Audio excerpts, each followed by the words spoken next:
Well, this is awkward.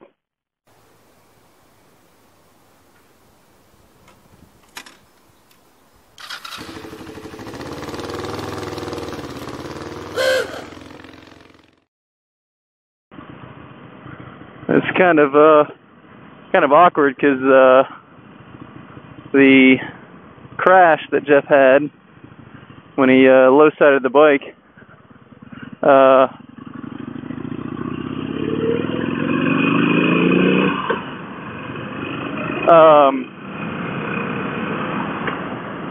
left the front forks all kind of awkward.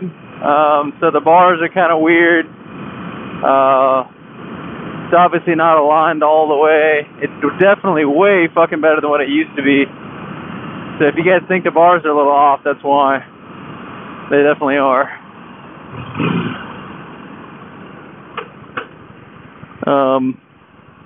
So yeah, this is awkward vlog number 1. This is me obviously not riding my bike.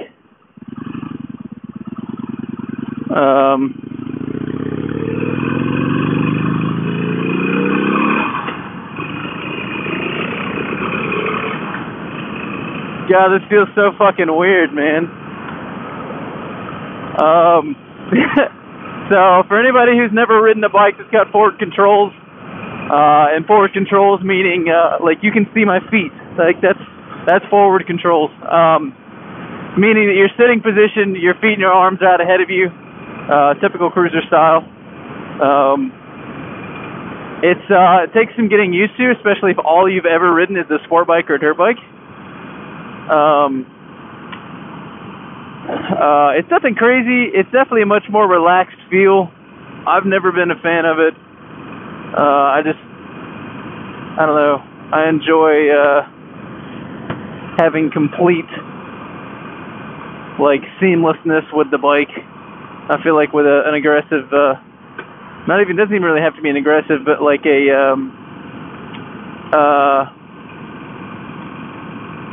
with a forward position, riding position, it definitely, I feel like I've got more control over the bike with my body, not just my hands and my feet. You obviously cannot hug this bike. It would hurt a lot. This thing is quiet when you're on it. So, for you guys who don't know what this is a Harley 883 Iron. It's a 2014 edition. It is essentially Harley's Sportster rebuild, I guess. Jeff's is the denim black, and it is fucking awesome. I wish this car would go a little faster. I feel like his levers are a little high.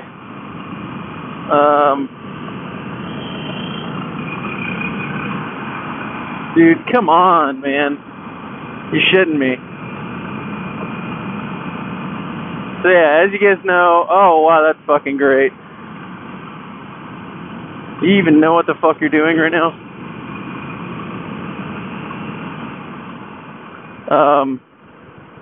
God, I could not imagine imagine taking this up fucking Blood Mountain, dude.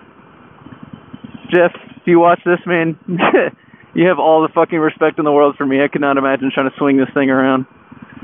A bunch of people are like, what the fuck? That guy's wearing a fucking dual sport helmet on a cruiser.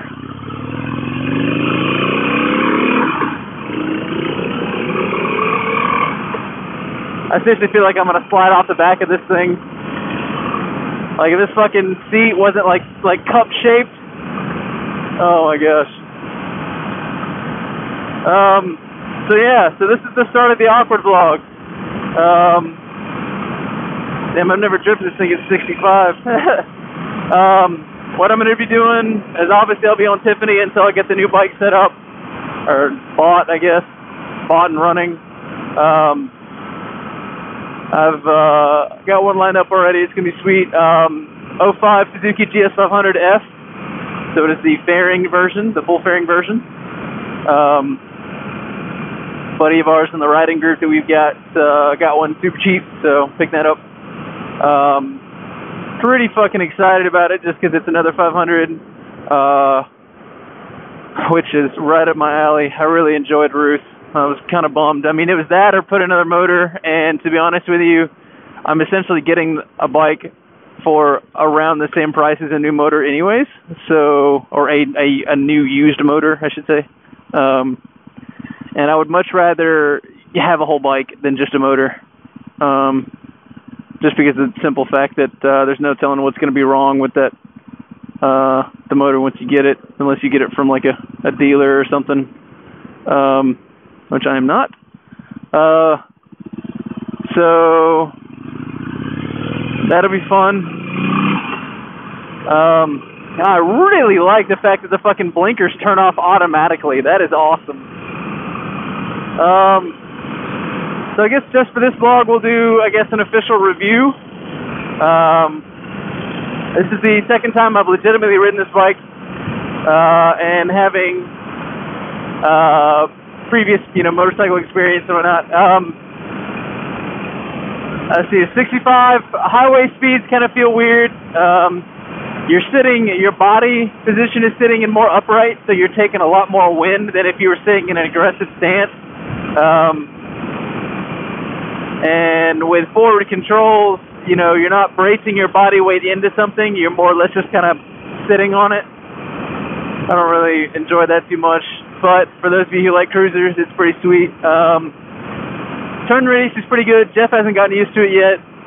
It's pretty quiet. It's got some get up and go. I mean, it's 883 cc, so it's a pretty big motor. The controls are pretty simple to get used to. The biggest thing I would say control-wise is getting used to the fact that the blinkers are on either side. So like your left blinker's on your left and your right's on the right, like right here. Or right there, if you guys can see that. I'm not sure if this is with all cruisers, but the throttle, like there's a lot of play in the throttle, so I'll do it like this. So you guys can see that that's play in the throttle before it actually engages. I don't like that. I like being right on as soon as I twist it. That's kind of weird. The levers feel really, really good. Like it's a real natural pull. They're real smooth. If you guys are looking at the trip meter, there's a trip button right here that actually controls most of what's going on. You can see your total mileage, your RPM gauge, and it's also got a gear indicator right there on that same spot. So time. So this is a gear indicator. It does gear plus RPM. So like I'm in first gear at 4,000. So it's obviously all digital display. The shifting is real simple. Between clutch and foot peg. The biggest difference that I've felt like riding between my bike and his is that it's obviously a bigger motor, it's a different design, but the engagement in this bike for the actual gear, getting in gear, feels stronger. You don't feel it on a sport bike. When you let out your clutches, when you feel your gear engagement. On this bike, when you actually do your shifting, you could when you actually pull the shifter. Oh, killed it! I knew I was going to. Oh, fuck! Come on.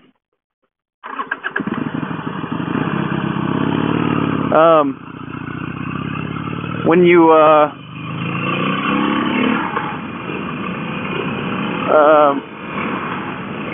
that guy's fucking in PJs.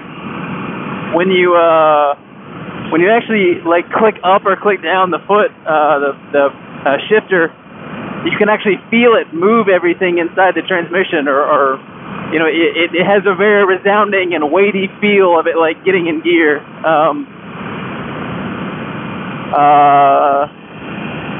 What else? Foot peg placement's pretty comfortable for forward controls.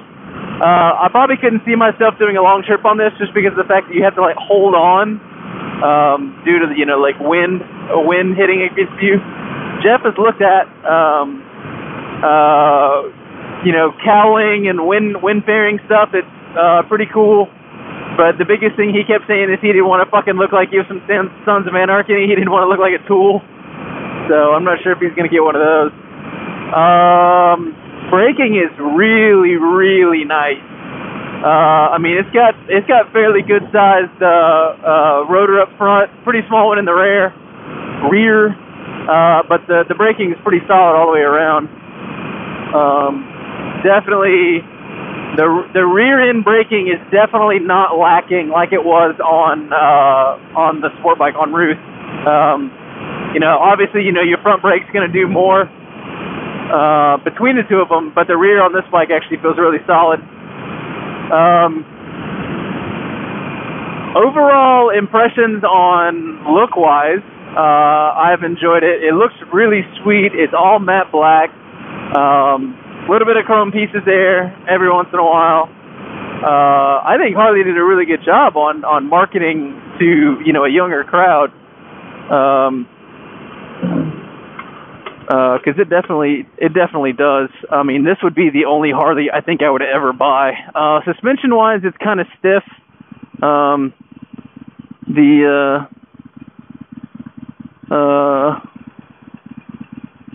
mean, it's a big, heavy bike, but it's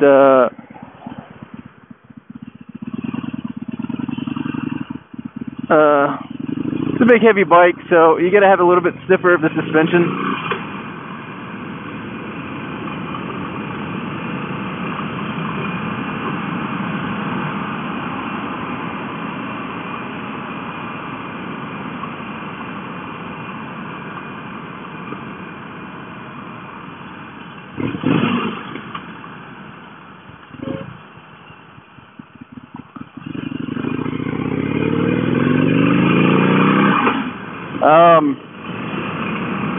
Steering wise, it's kind of heavy. I mean, it's obviously not a sport bike. So I mean, you can get them down. But I mean, even that degree right there, the foot peg was pretty close to the ground. So this is definitely not a leaner, that's for sure.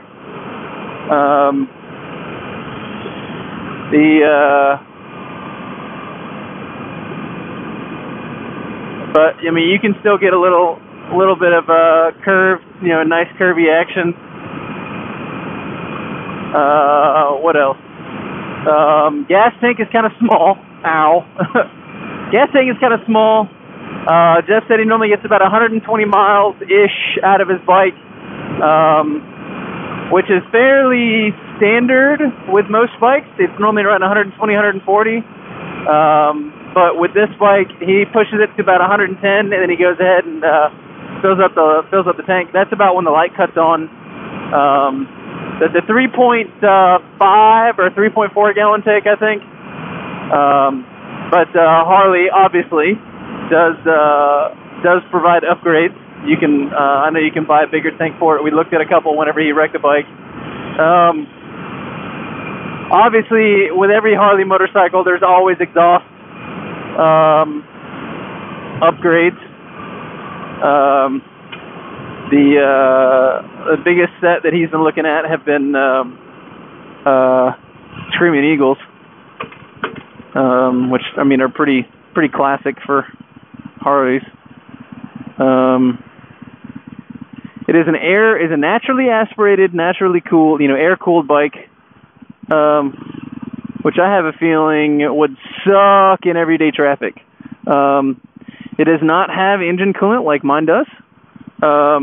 So, if you're in any kind of rush hour situation where you're having to do a lot of stop and go traffic on the freeway, or just in a city where the traffic is really bad, you want to be careful because since there's no coolant cycling around, there's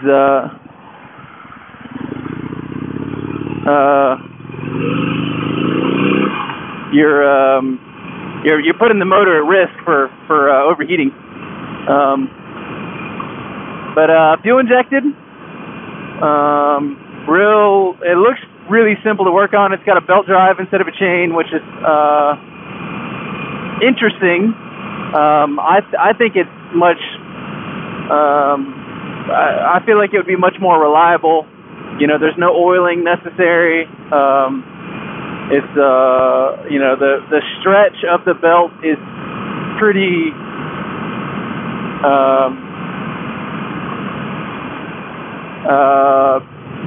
I get, you know, a chain stretches over time, and that's bad. But for the belt, I feel like it's not necessary, but it comes with the territory of it being a belt. Let's go this way. I've never been this way. So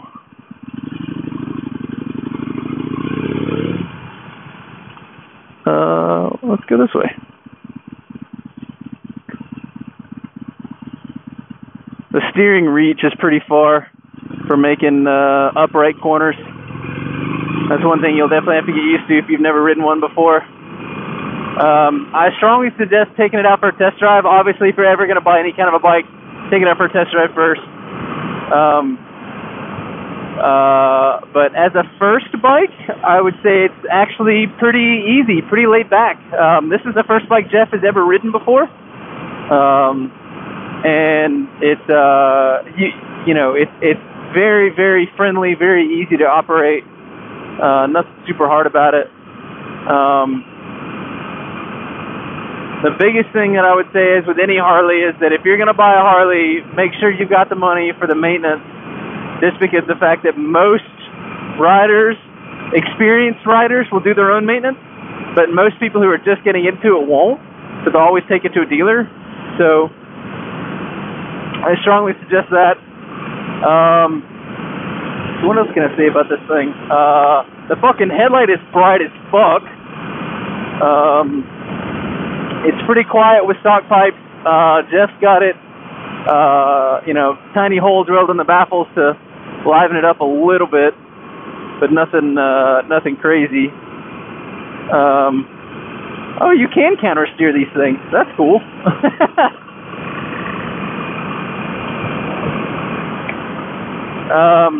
Obviously, it's a typical cruiser.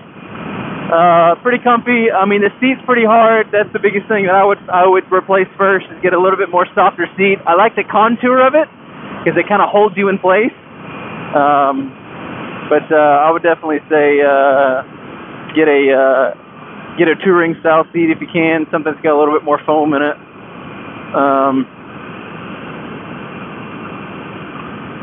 Mirror adjustment's pretty simple. Little half-inch nuts on the end of the bolt, so you can actually pull them out if you wanted to. But overall, man, this bike is actually pretty sweet. I really don't enjoy riding it because, like I said, I really enjoy hugging my bike with my legs a lot. I feel like I've got more body control over the bike. But as for just like stock stuff, it's actually pretty sweet. I mean, you can bash on it. Oh, we were almost in neutral. No, first. This is how hard this fucking shit is. There we go. It's got a neutral light. It's also got blinker indicators, highs, and then oil pressure, just to let you know everything's going on good. Battery, fuel, and the anti-theft lights are up on the dash, or up here on the gauge. Yeah, other than that, one of the funny, I mean, when you're sitting on it, like in traffic and stuff, like right now, I'm already feeling it. The heat is nuts. Jeff says that on a hot day, whenever he has to stop in traffic, it fucking blows, because it is just fucking pouring heat up from the motor. I mean, it's 883, so it's obviously going to be producing a good bit. It's a V-twin, and like I said before, it's naturally aspirated, naturally cooled, so there's nothing cooling the motor except for air.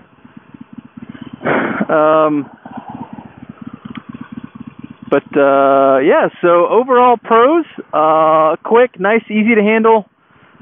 Shifting takes a little bit to get used to, find neutral and whatnot. Also get used to the fucking sound that it makes. I think it would be a great beginner bike for anyone who's trying to get into the cruiser and Harley scene, just because it's the Sportster model of the Harleys. They're really easy to get a hold of. They're all over the place. Parts are everywhere. I mean, you can get the typical cruiser feel on a smaller bike. You're not having to immediately invest in like a 1200 or 13 or 14. Cons, I would say, is like I said, getting used to the shifter. It makes a lot of sound. Neutral is kind of hard to find every once in a while. You have to get used to the blinkers. They're kind of hard to reach. What the fuck is this guy doing? Jeff got some tab ones that bring it out a little bit easier. A slightly smaller tank than most bikes, but it still gets about the same gas mileage. And it's a pretty stiff seat. So if you guys are ever looking at picking up one, as this being my first cruiser I've ever ridden, I would suggest it. It's actually a pretty cool bike. I just don't enjoy riding it as much as I do a sport bike. So if you guys are looking at picking up one, this is the 2014 883 Iron. I'm sure you can find a local Harley dealer. They're all over the place. It's pretty much like America's pastime, that in baseball. So yeah, I think that's going to be it for this. Look for more for the awkward vlogs. I'll actually do my normal vlogging stuff on Tiffany until I actually get the new bike. So you guys take it easy, all right? I'm going to get out of here. Later, bitches!